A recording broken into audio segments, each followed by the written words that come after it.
प्रणाम आचार्य जी। ये पूछना चाह रही थी कि साधना कैसे करूं। मतलब अब घर के गृहस्थी का काम करते हुए, रोटी दाल बनाते हुए कृष्ण कृष्ण करूं, ध्यान उनकी ओर लगाऊं कि मतलब कैसे करूं, ये समझ नहीं पा रही। और भी कोई है जिनका इससे संबंधित कोई प्रश्न हो?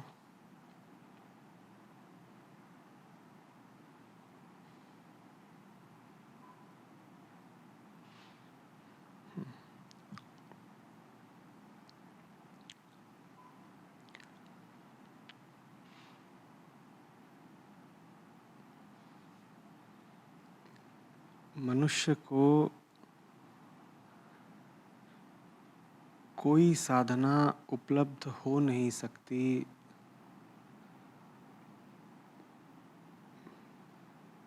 बिना कष्ट सहे।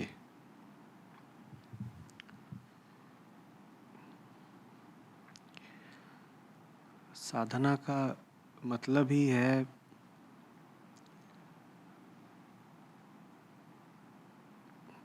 अपने भीतर जो अपना दुश्मन बैठा है उसके खिलाफ जोर लगाना।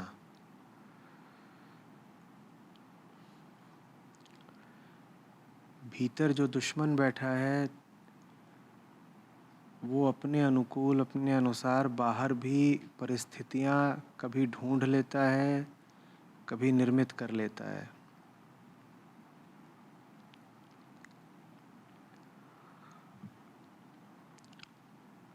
तो साधना हो नहीं सकती जब तक आप दोनों ही तलों पर स्थितियों को तोड़ नहीं रहे, स्थितियों के खिलाफ जूझ नहीं रहे।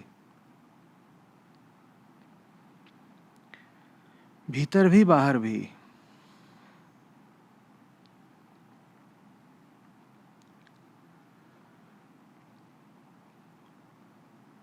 जिसका आंतरिक माहौल, जिसकी अंतः स्थिति न बदल रही हो वो साधना कर नहीं रहा। और जो दावा करता हो कि उसकी अंतः स्थिति बदल रही है पर उसकी परिस्थिति, उसका परिवेश न बदल रहा हो तो वो भी साधना कर नहीं रहा। साधना में दोनों टूटते ही टूटते हैं, दोनों को तोड़ना ही साधना है और कुछ नहीं। आप ये भी नहीं कह सकते कि संयोग की बात है कि साधना कर रहे थे और बाहर का माहौल बदल गया। और आप ये भी नहीं कह सकते कि संयोग की बात है, साधना कर रहे थे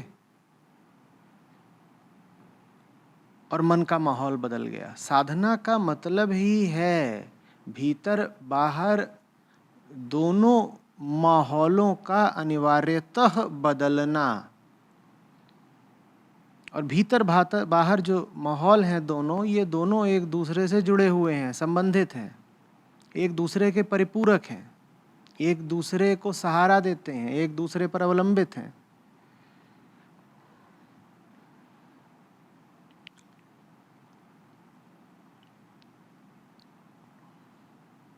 इससे आप इतना तो समझ ही गए होंगे कि साधना नहीं हो सकती अगर आप प्रश्न पूछेंगे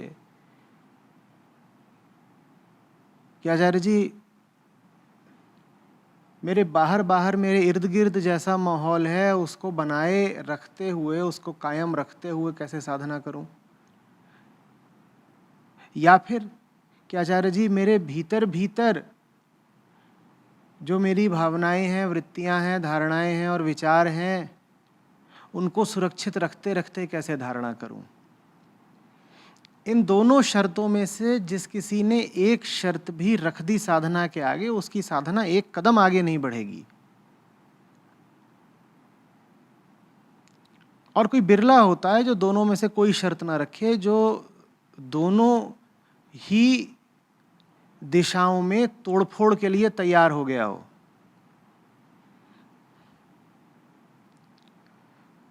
समझ रहे हैं या फिर से समझाऊं और समझाऊं? हमारे प्रश्न थोड़े विचित्र होते हैं। हम कहते हैं कि आचार्य जी,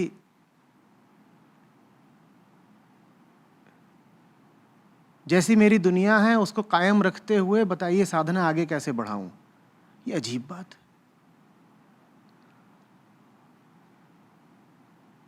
ये वैसा ही प्रश्न है कि कोई पूछे कि आचार्य जी, जहां खड़ा हूं वहां खड़े खड़े हिमालय कैसे चढ़ जाऊं।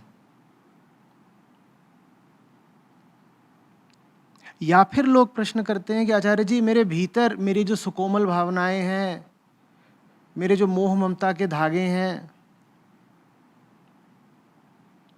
मेरे जो पुराने संस्कार हैं,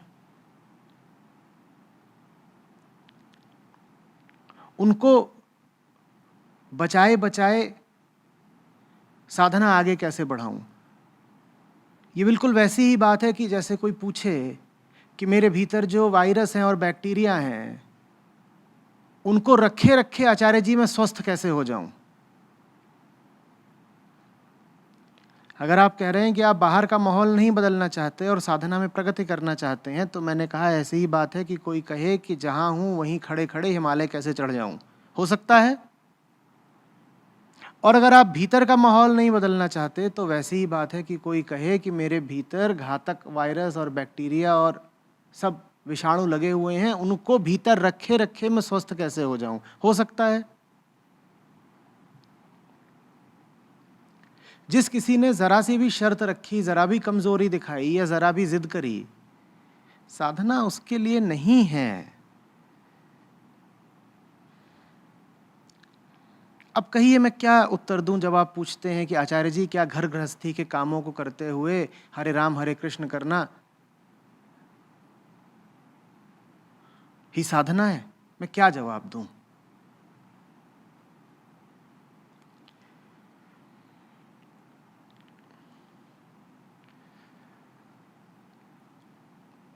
मजबूरियां अगर आप बता रहे हैं तो आप यही कह रहे हैं कि मजबूरियां आपके लिए बहुत बड़ी हैं।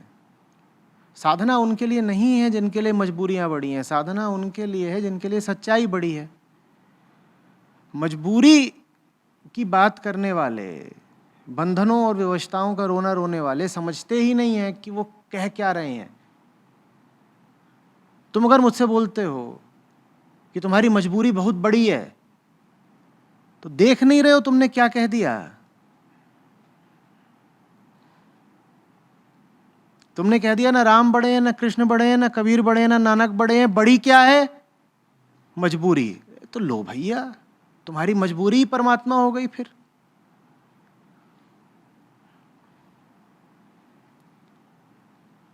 सत्य क्या? जो बड़े से बड़ा। यही सिखा गए हैं ना बड़े लोग कि सच क्या? जो बड़े से बड़ा। और आप क्या कह जाते हैं कि मेरी तो मजबूरी बड़ी है। तो आपने मजबूरी को किसका स्थान दे दिया? तो अब मैं क्या बोलूं, मैं बहुत छोटा आदमी हूं भाई। बड़ी तो मजबूरी है।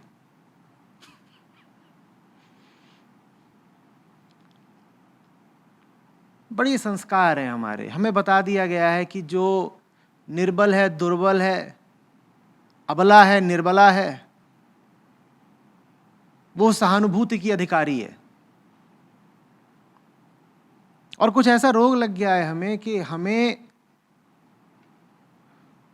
सेहत से ज्यादा, स्वास्थ्य से ज्यादा, स्वावलंबन से ज्यादा सहानुभूति प्यारी हो गई है।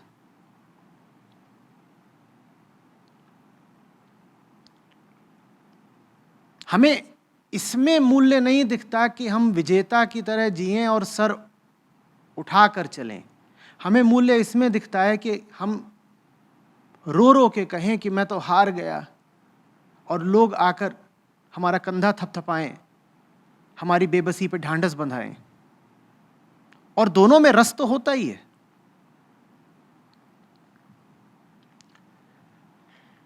सूरमा रणक्षेत्र में जब भिड़ जाता है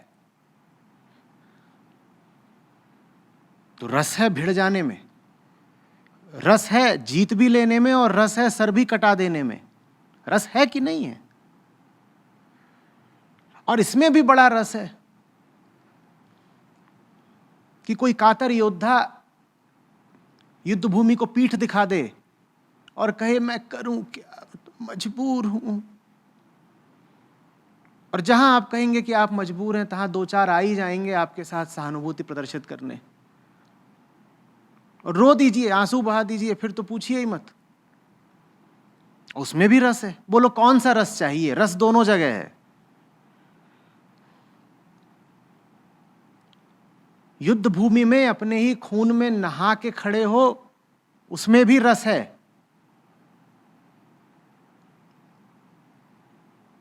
और कातर भगोड़े हो, आंसुओं में अपने नहा रहे हो, उसमें भी रस है। रस चाहिए कौन सा, बताओ ना। दुर्भाग्य की बात यह है कि हमें संस्कारित कर दिया जाता है सहानुभूति का रस पीने को। उसके लाभ मिल जाते हैं ना। हमसे कहा जाता है जो सबसे दुर्बल है उसी की सेवा करो, जो सबसे गंदी जगह होती है सबसे पहले सफाई भी उसी को मिल जाती है। खूब ध्यान, खूब आकर्षण मिल जाता है उस जगह को जो गंदी होती है। मिलता है कि नहीं?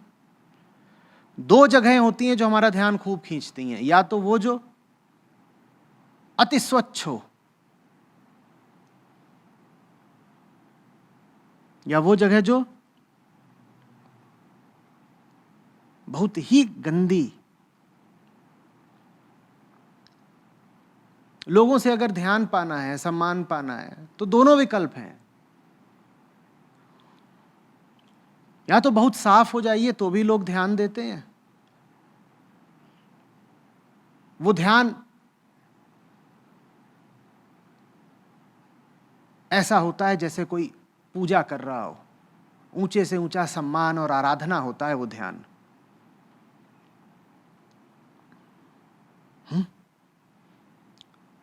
स्वतंत्रता की देवी की गगनचुंबी प्रतिमा है, लोग ध्यान देते हैं ना उस पर, और हाथ में उसकी आजादी की जलती हुई मशाल है, लोग ध्यान देते हैं ना। कैसे देखते हैं? सर उठाकर देखते हैं, आश्चर्य से देखते हैं, अहोभाव से देखते हैं। उसको देख करके वो खुद भी थोड़ा ऊंचा अनुभव करते हैं।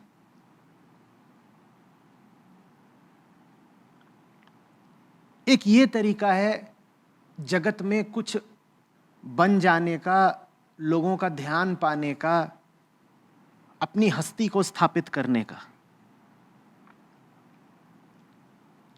कि बन जाओ स्वतंत्रता की देवी और लोग फिर देखेंगे तुम्हारी ओर, बिल्कुल देखेंगे तुम्हारी ओर।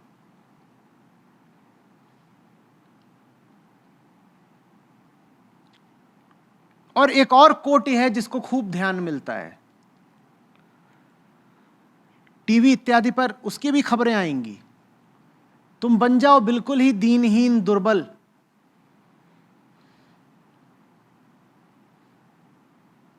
एक कमजोर बूढ़ा आदमी, बेरोजगार और बीमार, अपने 7 भूखे बच्चे लेकर घूम रहा है। बिल्कुल संत आदमी है, कृशकाय, बस बच्चे 7 हैं।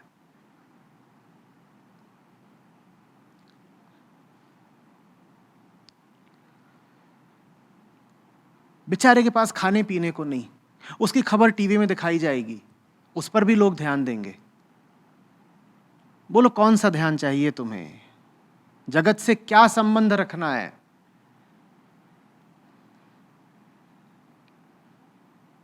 और अहम कुछ ना कुछ संबंध तो रखेगा ही ना दुनिया से।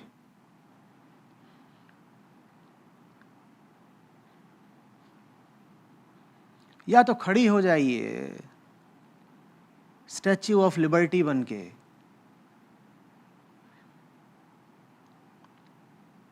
कि दूर समुद्र से ही दिखाई दे और दुनिया भर के लोग आपको देख करके प्रेरित अनुभव करें, आपकी ऊंचाई को देखें तो उनके भीतर भी कुछ ऊंचा हो जाए, उनमें भी उठ जाने की, आकाश को छूने की तमन्ना जग जाए।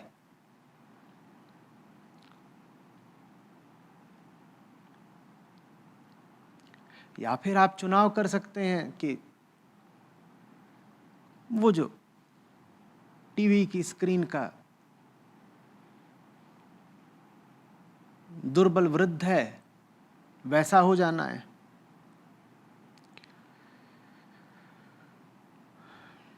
आते हैं ना विज्ञापन, अखबारों में या न्यूज़ वेबसाइट्स पर जाओ तो वहाँ बीच बीच में सहायता की अपील इत्यादि रहती है।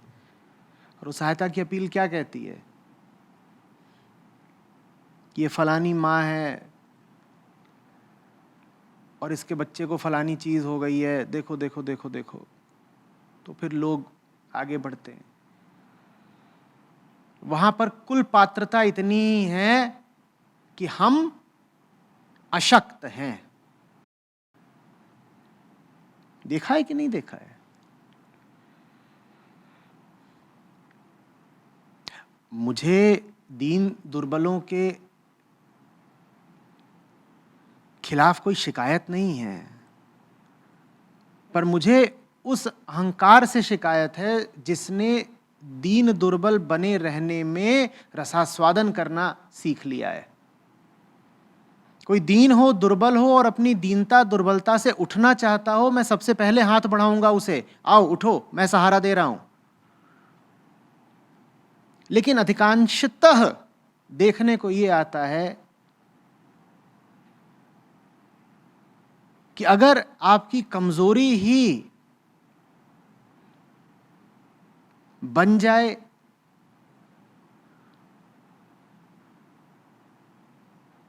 आपका विशेषाधिकार, तो फिर आदमी कमजोरी को छोड़ना ही नहीं चाहता।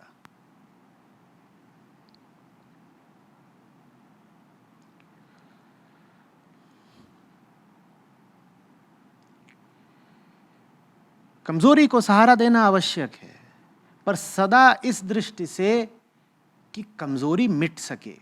सहारे दो तरह के होते हैं। हम सहारा देते हैं बनाए रखने के लिए किसी को भी, है ना? नहीं, सहारा दीजिए मिटाने के लिए, क्योंकि सहारा कमजोरी को ही दिया जाएगा सदा। शक्ति तो सहारा मांगती नहीं। आप जिसको सहारा दे रहे हैं उसे इस तरह सहारा दीजिए कि वो मिट सके, क्योंकि आप जिसको सहारा दे रहे हैं वो कमजोरी को अंगीकार कर चुका है। उसे बनाए और बचाए रखने के लिए सहारा मत दीजिए। आप जिसको सहारा दे रहे हैं, साल भर बाद, 2 साल बाद भी अगर अभी उसे सहारे की ही जरूरत है, तो या तो आपको सहारा देना नहीं आया, या वो व्यक्ति अब रक्त पिपासु बन चुका है, लीच।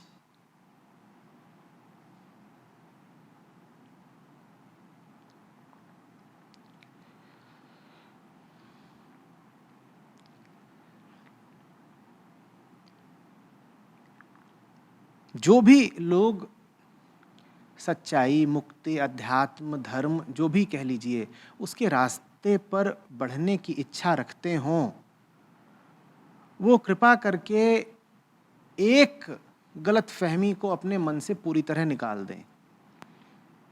और वो गलतफहमी है सुख और साधना का साथ चलना।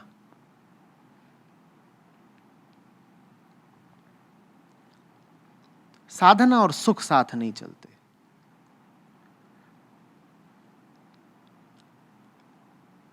साधना करते हुए अगर आप किसी को पा रहे हैं कि खूब प्रसन्न है, तो वो साधना के नाम पर खुद को ठग रहा होगा।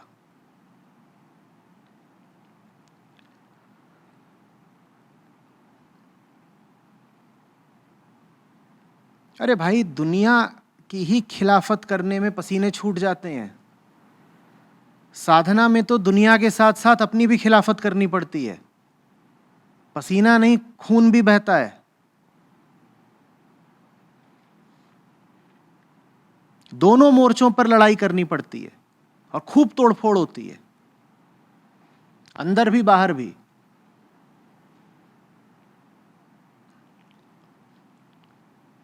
हमें तोड़फोड़ स्वीकार नहीं। हम कहते हैं मेरा नीड़, मेरा घरौंदा बना रहे, बचा रहे। फिर साधना होगी कैसे?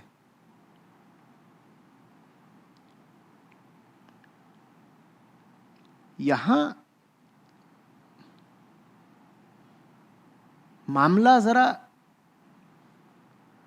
कठिन है।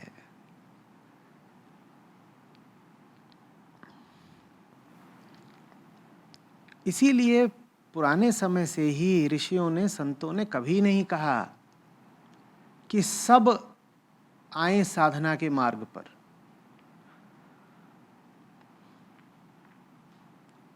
क्योंकि आदमी का निर्माण ही ऐसा नहीं हुआ है कि सबको मुक्ति की चाहत जगे।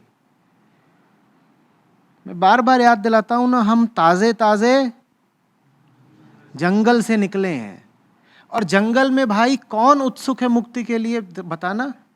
भेड़िया, सियार, उल्लू, गदहा, मुर्गा, शेर, हाथी, मगरमच्छ, मछली। कौन है जो तुम्हें दिखाई दे रहा है जंगल में मुक्ति के लिए तड़पता हुआ? कोई दिख रहा है? आदमी भी तो जंगल से ही आया है ना। आदमी को मुक्ति नहीं चाहिए, आदमी को आलू पराठा चाहिए। और उसमें कोई हानि की या अपमान की बात नहीं हो गई। कोई चलन या फैशन नहीं है कि सब अध्यात्म की ओर जा रहे हैं तो चलो चलो हमें भी चलना है।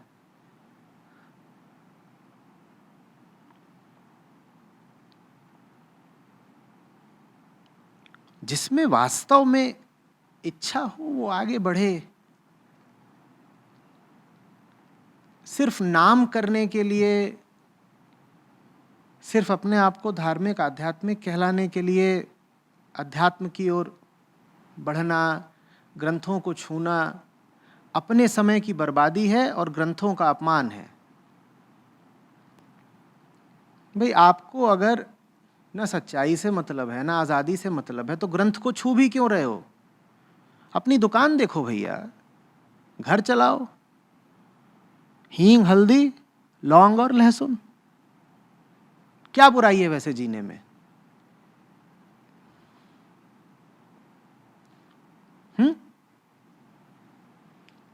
हिरण को कोई लानत भेजता है कि हर समय तुझे बस घास की पड़ी रहती है? अरे ग्रंथ कब पढ़ेगा? किसी हिरण को आज तक लानत भेजी है क्या? तो हम भी तो हिरण ही हैं, जंगल से ताजे ताजे आए हैं भाई। शेर को कभी अपमानित करते हो कि जंगली दरिंदे, हिंसक? तुझे ना बुद्ध का पता ना महावीर का, बस मारता रहते लोगों को। वीगन बन। शेर को बोलते हो कभी ऐसा? तो हम भी तो वैसे ही हैं। इसमें कोई अपमान की बात नहीं है अगर आपको अध्यात्म नहीं रुचता। बिल्कुल कोई अपमान की बात नहीं है। आप हींग, हल्दी, लौंग और लहसुन में व्यस्त रहें, कोई इसमें आपकी बेइज्जती नहीं हो गई।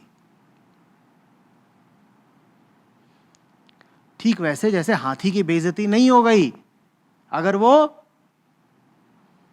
गन्ना चूस रहा है।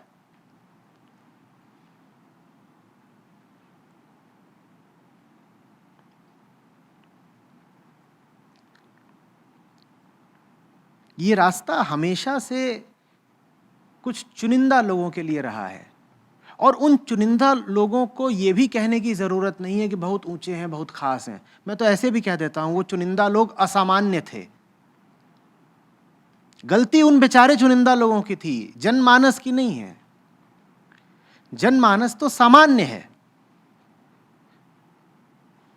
अब जंगल में तुम पाओ कि कोई तेंदुआ समाधि की कोशिश कर रहा है, तो असामान्य कौन है, बाकी तेंदुए या ये वाला? जल्दी बताओ। तो इसीलिए अपने आप को असामान्य या हीन मत समझिएगा अगर आपके मन में ग्रंथों और ज्ञान के लिए कोई तलब नहीं है, कोई श्रद्धा नहीं है, आप बस सामान्य हैं।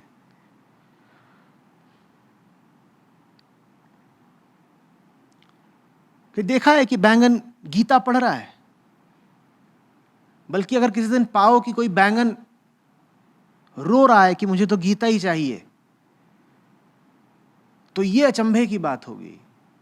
इसी तरीके से जिन संतों ने, जिन गुरुओं ने हमें आत्मा की बात सिखाई, हमारा ब्रह्म से परिचय कराया, हमारे कान में मुक्ति शब्द डाला, वो असामान्य थे।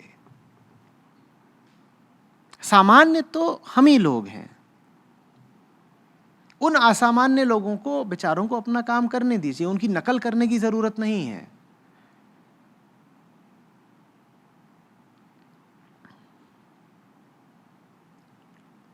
कुछ हो गया होगा उन बेचारों को, कौन जाने। दुनिया में तरह तरह के हादसे होते हैं। गुरुओं, ग्रंथों, संतों के साथ भी कुछ हादसे हो गए होंगे, वो उभर ही नहीं पाए। उन हादसों के फलस्वरूप उन्होंने कुछ बहकी बहकी बातें लिख दी, जिनको आज आप ग्रंथ बोलते हो, शास्त्र बोलते हो। हमारी नजर से देखें तो वो सब बातें बहकी हुई तो हैं।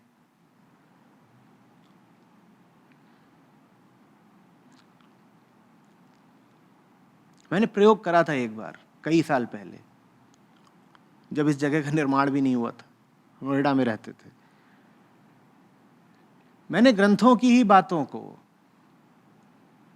भाषा बदल करके लिख दिया, और उनके नीचे ये नहीं लिखा कि ये बात किस ग्रंथ से आ रही है, बस अनुवाद कर दिया, भाषा थोड़ी सी आधुनिक कर दी, और अपने ही आसपास जो लोग थे, संस्था के ही, उन्हीं को परोस दिया। मैंने कहा देखो ये सब बातें कैसी लग रही हैं। लोगों का बेहूदी बातें, ये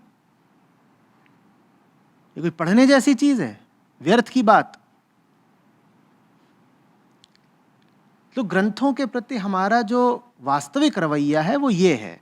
वो तो होता ये है कि जब तुम श्लोक लिख देते हो और उसके नीचे कोई बड़ा सा नाम, तो तत्काल मुंह से निकलता है जयराम जी की। ऐसा थोड़ी है कि श्लोक तुम्हें बहुत समझ आ गया है या ज्ञान से तुम्हें बहुत प्रेम हो गया है। वो तो नाम इतना बड़ा है कि उस नाम के वजन के नीचे दब जाते हो, और बड़े नामों के वजनों के नीचे दबने की हमारी आदत है।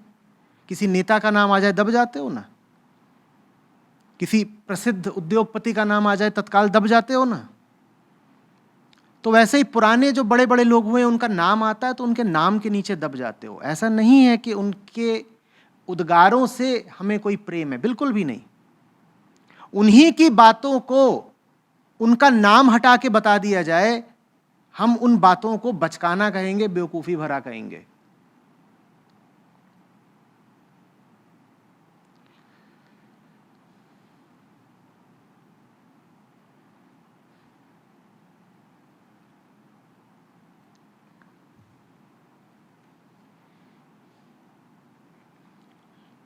एक समय की बात है, देवी जी थी, तो एक व्हाट्सएप ग्रुप था, उस पर वो अपना कुछ ज्ञान बता रही थी, ये वो।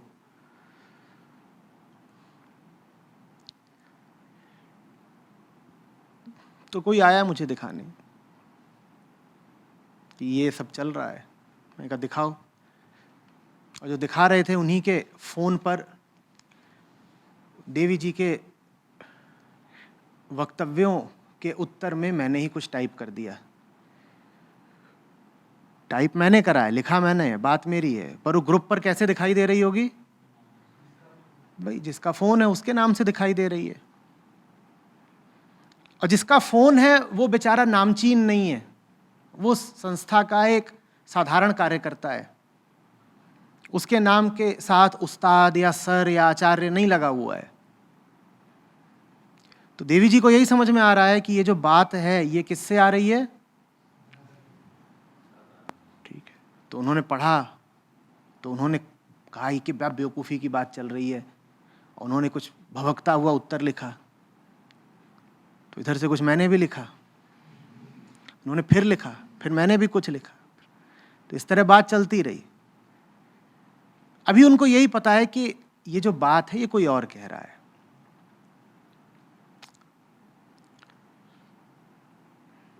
देवी जी रुष्ट हो गई, बात खत्म होने से पहले ही ग्रुप ही छोड़ करके विदा हो गई।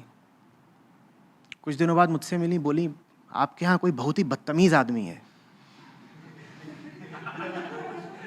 एक नंबर का बदतहजीब, नालायक। मैंने कहा क्या हुआ क्या हुआ? बोली ये देखिए,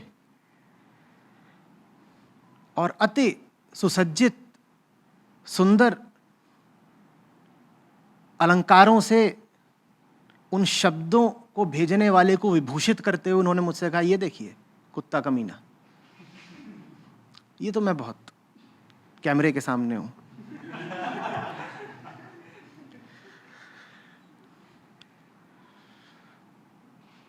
मैंने कहा थोड़ा फिर से पढ़िए जो बातें लिखी हुई हैं। आप इतने दिनों से कहती हैं कि मुझे सुन रही हैं, वाकई आपको इन बातों में कोई खोट लगती है? और क्या ये बातें उन सब ग्रंथों से मेल नहीं खाती जो आपने पढ़े हैं और जिनको आप कहती हैं कि बड़े सम्माननीय हैं? बोली कुछ भी नहीं, बदतमीजी है खुली, दो कौड़ी की बात। और आचार्य जी बताइए तो ये है कौन अहमक आपके यहाँ पर? मैं कहा मैं हूं, मैंने लिखा है। बोली हो नहीं सकता, मैंने लिखा है। बोली अच्छा दीजिए दोबारा देखें। बोली नहीं, अब हमें लग रहा है कि बात तो सही ही है।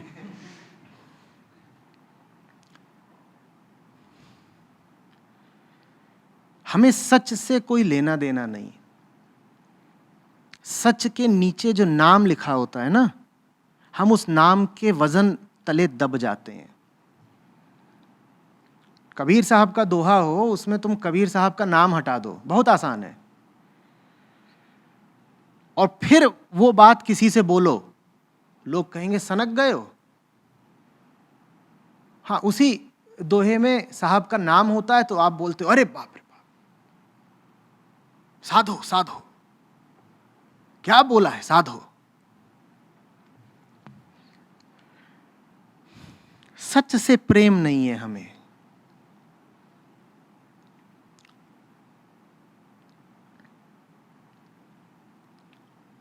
सच की भी ख्याति से थोड़ा दबते हैं, आतंकित हैं हम।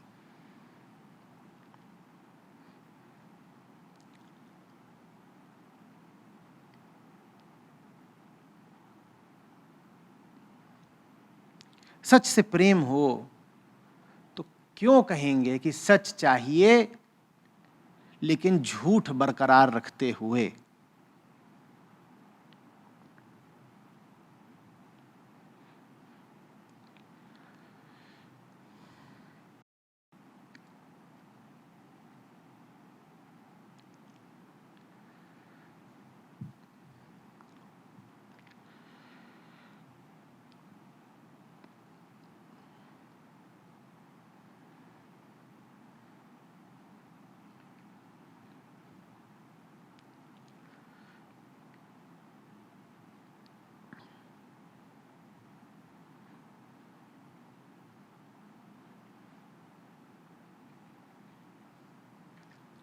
साधना समझते हैं क्या होती है? साधना होती है सर का दर्द।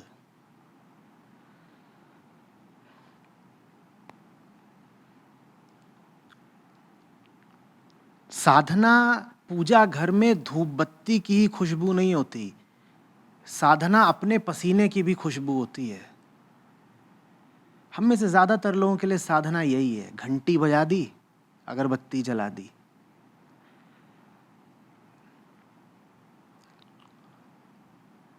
आप समझ ही नहीं रहे ना कि जब तक आपके सर में दर्द ही नहीं हो रहा, जब तक आप खींच ही नहीं जा रहे कि ये किस लड़ाई में फंस गए,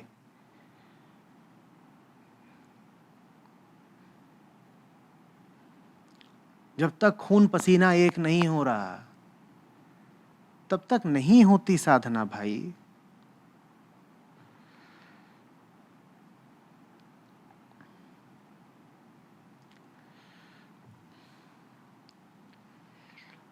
और साधना का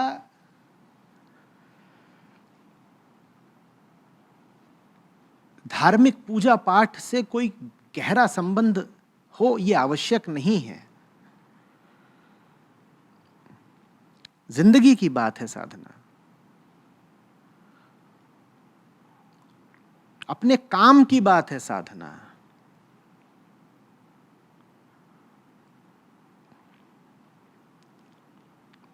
कर क्या रहे हो, जी कैसे रहे हो, रुपया कहां से आ रहा है, रोटी कहां से आ रही है, उस रोटी के लिए समझौते कितने कर रहे हो।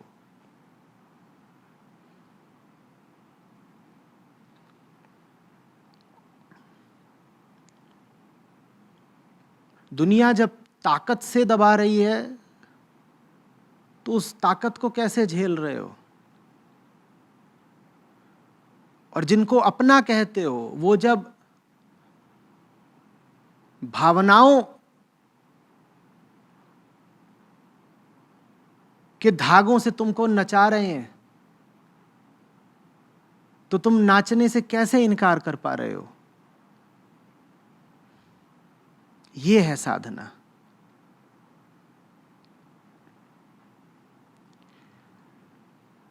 चोट लगती है, दर्द होता है,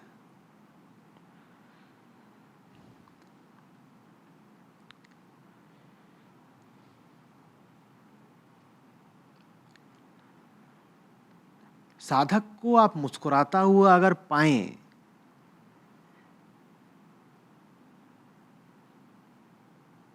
तो उसको कोई आप बिरला पल ही समझिएगा। साधक को मुस्कुराहट यदा कदा ही नसीब होती है। योद्धा को रणभूमि में मुस्कुराते पाओगे क्या? उसके चेहरे पर एक तनाव होता है, और वो साधारण तनाव नहीं कि दूध फट गया है, छुन्नू को आज क्या देंगे। साधारण तनाव नहीं, एक गहरा तनाव, गहराई जो हर तरह की लचरता को काट देती है, इसलिए तनाव जैसी प्रतीत होती है। वो वास्तव में तनाव नहीं है।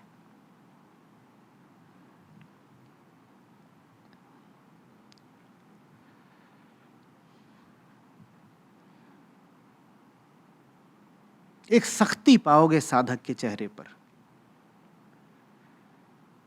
क्योंकि जब आप पर प्रहार और प्रहार हो रहे होते हैं तो चेहरा सख्त हो ही जाता है।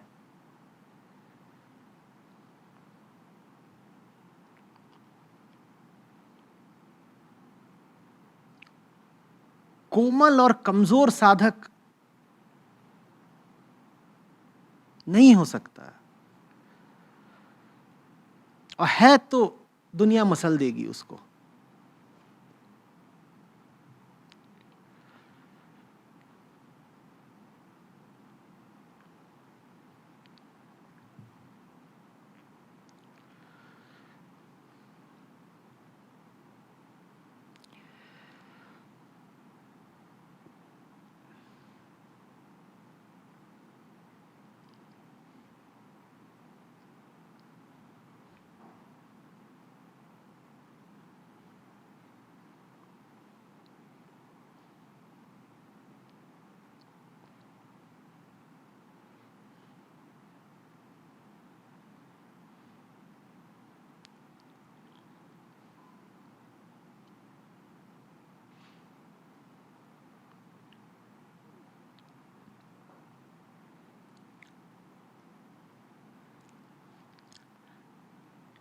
दोनों काम है मेरे। एक और तो मैं पूरी दुनिया तक संदेश भिजवाता हूं कि आओ आओ, सच की तरफ आओ, अध्यात्म की तरफ आओ, साधना की तरफ आओ, आज़ादी की तरफ आओ। और साथ ही साथ मैं ये भी कहा करता हूं दम नहीं है तो मत आना, और दम नहीं है, धोखे से आ गए हो, संयोगवश आ गए हो, तो अभी भी वक्त है, वापस लौट जाओ, क्योंकि आगे तो बढ़ नहीं पाओगे। घुटा घुटा अनुभव करोगे, ऐसा लगेगा जिंदगी ने धोखा कर दिया तुम्हारे साथ।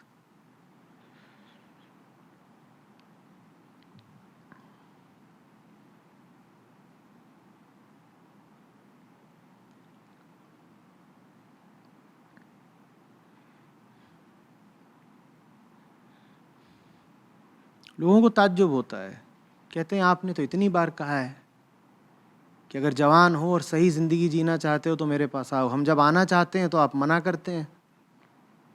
कोई नहीं है जिसने मुझसे पूछा हो आ जाऊं, मैंने कहा हो दिमाग फिर गया, दोबारा मत सोचना, सपने में मत सोचना।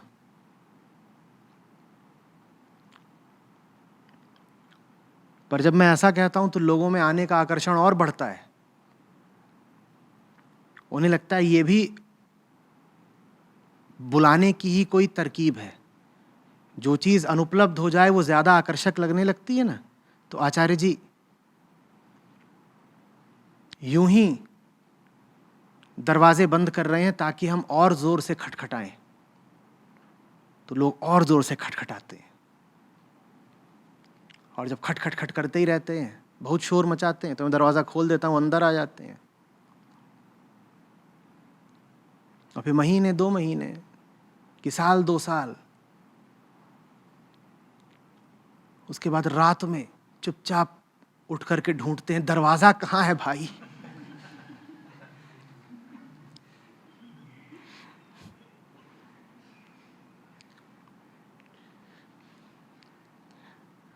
अरे तुम्हें तब से कह रहा था,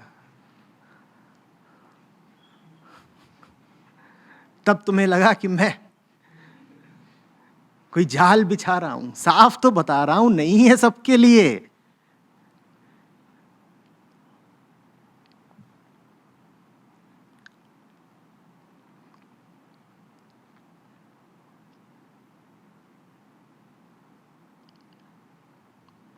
जाओ अपनी दुनिया में ऐश करो, बहुत तरीके के सुख हैं। अर्थव्यवस्था, विज्ञान, टेक्नोलॉजी सब आगे बढ़ रहे हैं। जाओ भोगो, काहे यहां मरने को चले आते हो।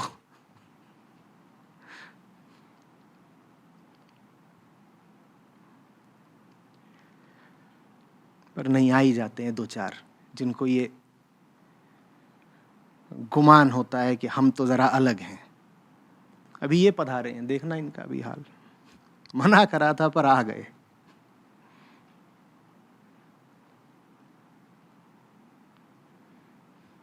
वो जो पीछे सज्जन बैठे हैं वही है ना जो शिमला भगे थे।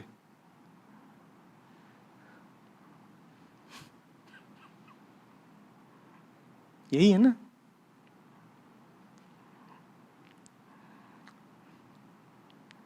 तुम्हें समझ में नहीं आ रही बात? ये प्ले स्कूल नहीं है कि छौना बन के आ गए हो कि आचार्य जी गोद में उठा करके खिलाएंगे। यहां लड़ाई चल रही है भाई, और आचार्य जी भी पिट रहे हैं उसमें। तो मेरे पास आओगे तो मैं तो खड़ा कर दूंगी, तुम भी पिटो। फिर भगोगे, इस बार दार्जिलिंग जाओगे।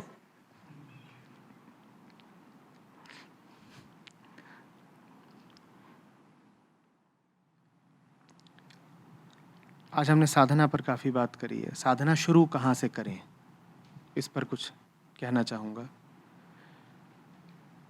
आप जहाँ भी हैं, जैसे भी हैं, जो भी काम करते हैं, आप सबके जीवन में ईमानदारी से कुछ ऐसा मौजूद है ना जिसको नहीं होना चाहिए,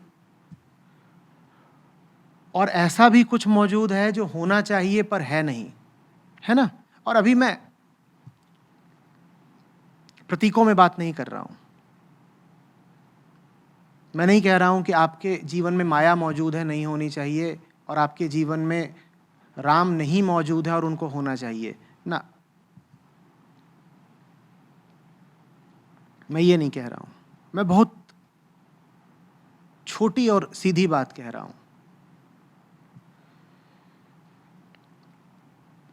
बहुत हो सकता है आपको आध्यात्मिक ज्ञान ना हो, तत्वबोध ना हो, तो भी कुछ चीज़ें आप जानते हैं ना जो नहीं होनी चाहिए, और कुछ चीज़ें आप जानते हैं ना जो होनी ही चाहिए।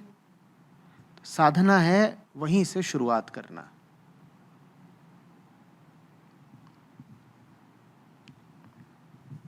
मैं भी आपको कागज़ की छोटी छोटी कोरी पर्चियाँ दूं और उस पर कहूं 2-4 चीज़ें लिखिए जो आपकी ज़िंदगी में मौजूद हैं, नहीं होनी चाहिए, आप लिख लेंगे ना? और मैं कहूं कि उस पर्ची को पलट करके अब लिखिए 2-4 चीज़ें जो नहीं है और होनी चाहिए, तो भी लिख लेंगे ना? मैं उन चीज़ों की बात कर रहा हूं।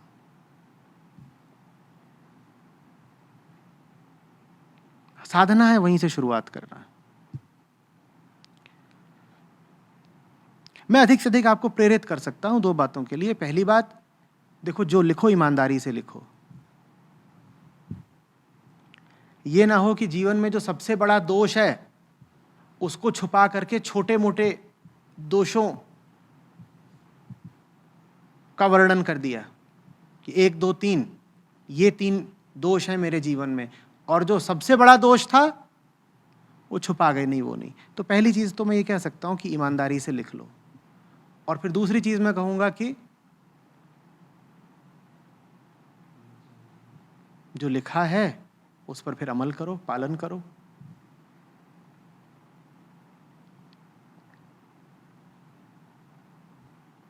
यही साधना है।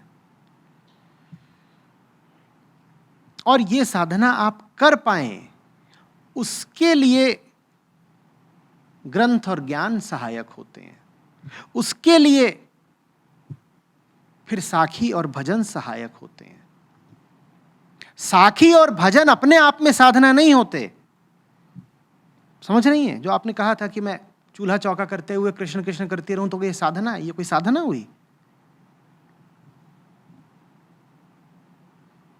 आलू तल रहे हैं, बोल रहे हैं कृष्ण कृष्ण, ये कोई साधना है?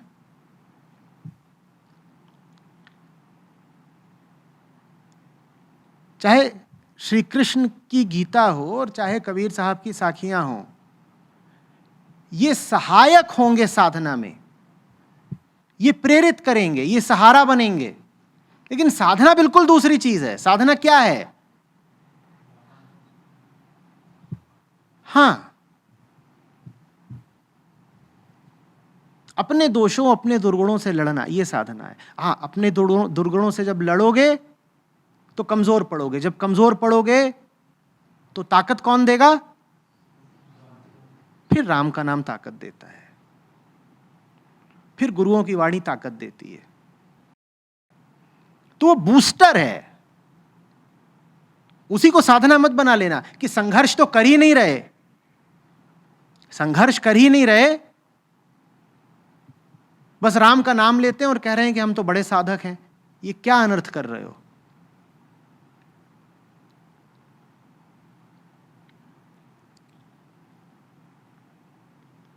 तुम लड़ाई लड़ने गए हो, उस लड़ाई में तुम्हें बंदूक की, गोलियों की, तलवार की जरूरत है, तो ग्रंथ समझ लो तुमको वो तलवार देते हैं। पर अगर लड़ाई तुम लड़ ही नहीं रहे और तलवार चमकाते हो दिन भर, तो तुमसे फिजूल आदमी कौन हुआ और तलवार का भी अपमान कर रहे हो कि नहीं? ये अंतर स्पष्ट हो रहा है या नहीं हो रहा है? तलवार चमकाने को साधना नहीं कहते, तलवार का प्रयोग करके भिड़ जाने को साधना कहते हैं। तलवार क्या है? ग्रंथों, गुरुओं की बात, भजन, कीर्तन, जितनी आध्यात्मिक विधियां हैं वो सब क्या हुई? वो तलवार हैं। पर तलवार लेके क्या करोगे अगर संघर्ष ही नहीं करना? संघर्ष कैसे करना है ये बात ग्रंथों में नहीं लिखी है, क्योंकि संघर्ष तो तुम्हारे घर का, तुम्हारे दफ्तर का, तुम्हारे जीवन का है। समझ में आ रही है बात? वो संघर्ष तो तुम्हें ही निर्धारित करना है कि भाई कहां कहां पर मुझे अपने जीवन में संघर्ष की जरूरत है, क्या छोड़ना है, क्या पाना है, क्या बनाना है, क्या मिटाना है। ये हुआ आपका संघर्ष, ये साधना है। दोहरा रहा हूं, पर दोहरा इसलिए रहा हूं ताकि अच्छे समझ पाओ। ये आपका संघर्ष है। उस संघर्ष को करने के लिए ताकत जो है उसका क्या नाम है? ठीक है।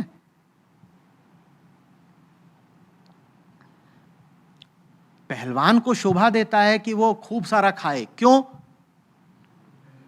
क्योंकि उसे अखाड़े में उतरना है भाई, दंगल।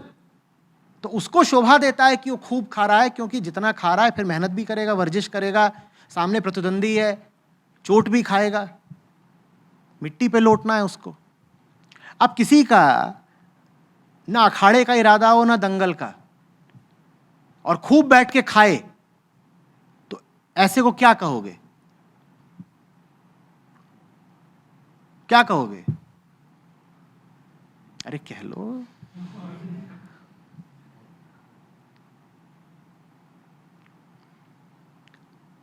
ज्यादातर लोग अध्यात्म के नाम पे यही करते हैं। गुरुओं के वचन ग्रहण करे जा रहे हैं, करे जा रहे हैं, करे जा रहे हैं। कितने ग्रंथ पढ़ लिए साहब आपने? 636। ये वो भोजन है जो तुमने कर लिया है। और दंगल, दंगल कर ही नहीं रहे। ऐसों को अपच हो जाता है। कोई ऐसा हो जो कुश्ती ना करता हो, सिर्फ खाता हो, उसका क्या हाल होगा? पचेगा ही नहीं, और पचा गया तो क्या हो जाएगा? इतना मोटा, और 10 तरह की उसको बीमारियां लग जाएंगी। जो लोग ग्रंथों को पढ़े जा रहे हैं और भजन अजन करे जा रहे हैं, लेकिन मैदान में कूदकर संघर्ष नहीं कर रहे, उनको सजा ये मिलेगी कि जो तुम पढ़ रहे हो ग्रंथ वगैरह, यही तुम्हें भारी पड़ेंगे, पचेंगे ही नहीं तुमको, यही तुम्हारी तबीयत खराब कर देंगे। ग्रंथों को पढ़ने की कीमत चुकानी पड़ती है। क्या कीमत? दंगल करो, जिंदगी में परिवर्तन लाओ। जो ग्रंथ पढ़ रहा है और जिंदगी अपनी नहीं बदलने दे रहा, उसको बहुत सजा मिलती है।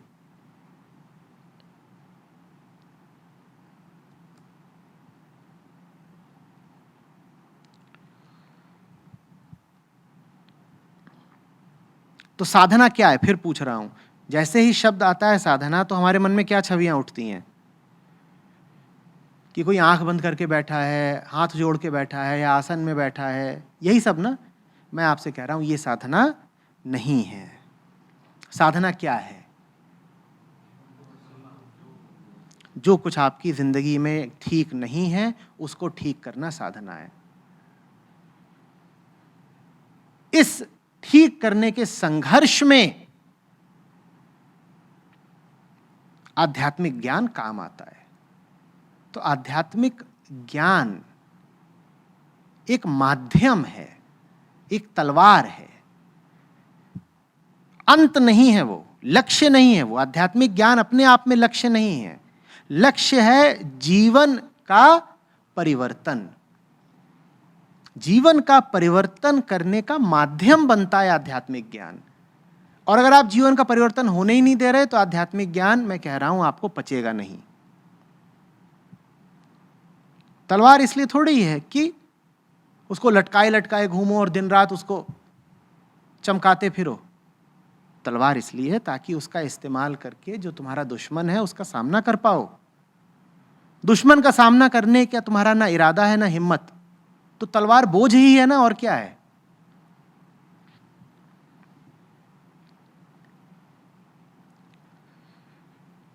बात स्पष्ट हो रही है? इसलिए हम बात करते हैं 24 घंटे की निरंतर साधना की।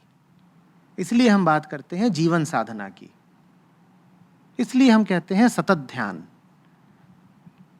साधना निरंतर चलनी चाहिए। जहां हो वहीं तो कुछ गड़बड़ है। तुम कहो साधना हम मंदिर में जाके करेंगे, मंदिर में कुछ गड़बड़ है क्या? ये तो अजीब बात हुई। गड़बड़ है घर में और साधना कर रहे हो मंदिर में, ये कोई बात है? साधना वहीं करो जहां गड़बड़ है। और वहां जब कमजोर पड़ने लगो तो किसको याद कर लो?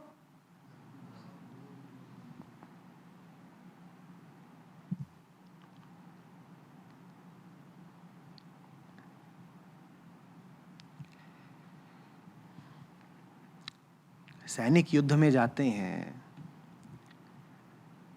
तो वो मंदिर हो करके जाते हैं।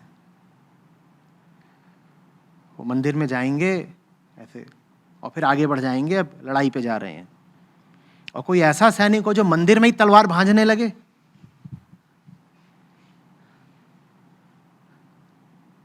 क्या यही तो साधना है?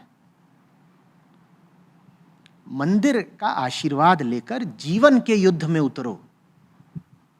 युद्ध मंदिर में नहीं करना है, युद्ध इस हॉल में नहीं करना है। यहां क्या करोगे? यहां तो तुमको बस चार्ज किया जा रहा है, प्रेरित किया जा रहा है, साफ किया जा रहा है, तैयार किया जा रहा है। संघर्ष कहां करना है? संघर्ष बाहर करना है। हम उल्टा सोच लेते हैं, हम सोचते हैं जो होना था यहीं हो गया, बाहर तो मस्ती है। ये अजीब बात। अरे भाई, असली काम बाहर है, यहां बस तैयारी कराई जा रही है। अब यहां से निकलो और असली काम करो।